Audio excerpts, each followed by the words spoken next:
السلام عليكم ورحمة الله تعالى وبركاته. مرحبا بكم في فيديو جديد. ان شاء الله في هذا الفيديو هذا غادي نوريكم واحد الطريقة اللي سهلة بزاف ديال كيفاش نقدموا البيض للطويرات ديالنا. كيف ما كنعرفوا البيض مهم جدا بزاف للطويرات ديالنا، كيساعدهم على تقوية الريش، تعطيهم كاع البروتينات اللي غادي يحتاجوا. كيف ما كتشوفوا هنايا حكينا البيض مزيان في حكاكة. غادي نوضعوه في هاد اللعيبة هادي، ما عرفتش الاسم ديالو، ولكن كتكون عند بائع الطيور. الأغلبية ديال الدراري كيحطوا بيضة كاملة تيحطوها داخل القفص،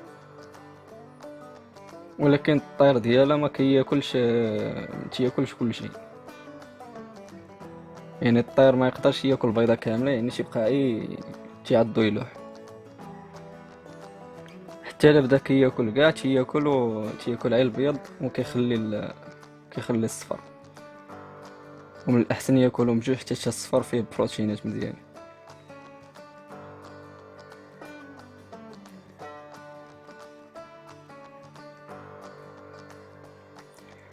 من بعد ما حكينا البيض ديالنا، هنا غادي نقدموه للطويرات ديالنا، نقدموه بهاد الطريقه هادي. هنا دخلت ليا بجوجات حيتاش خدامين بيد وحده داكشي علاش. كما كتشوفوا هما الطويرات ديالنا بداو كياكلوا. درت واحد الخطا كبير انه ما عنديش جوج، يعني قدمت لهم وحده خاصني ناخذ لهم وحده اخرى. انا عندي الانثى شويه شرسه.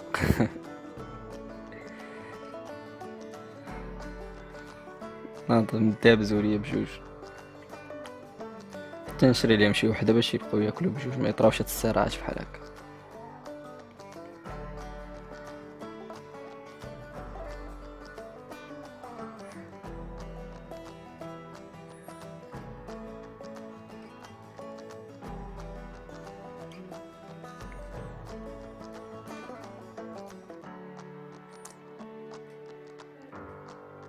بالنسبه اللي دار الطريقه هذه وما جاوش الطويرات تياكلوا في البيض، يشد البشنه اولا الزوان المدور، كل واحد شنو تيقول له. يعني تقدر تحطو ليهم فوق من داك البيض، يعني باش يشجع الطير، ولا هذا باش كياكل داك البيض. ولا شوف انت الطائر ديالك شنو كيعجبو ياكل، واش البشنه بزاف ولا الخوص ولا الجزر ولا شي حاجه، باش تشجعو على الماكله.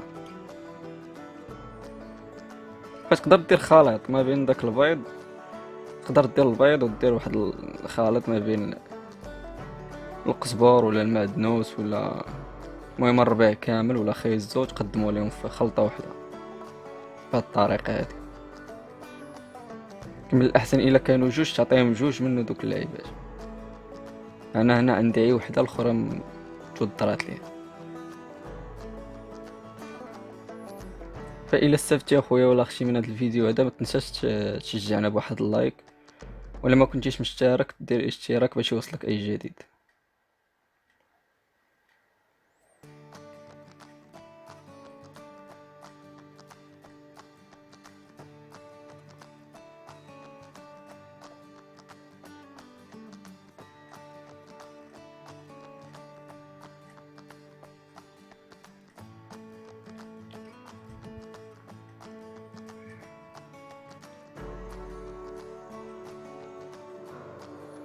هنايا الانثى ما خلاتوش ياكل جاهو، حاولت نقيس بيدي حتى هي كتخاف بزاف، داكشي علاش خليتها باش تبعد واحد شويه.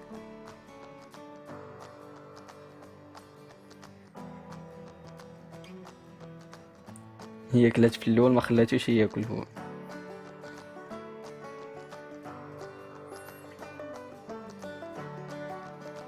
بالنسبه للتقديم تقدر تقدموا لهم مره في الاسبوع او جوج مرات في الاسبوع الماكسيم.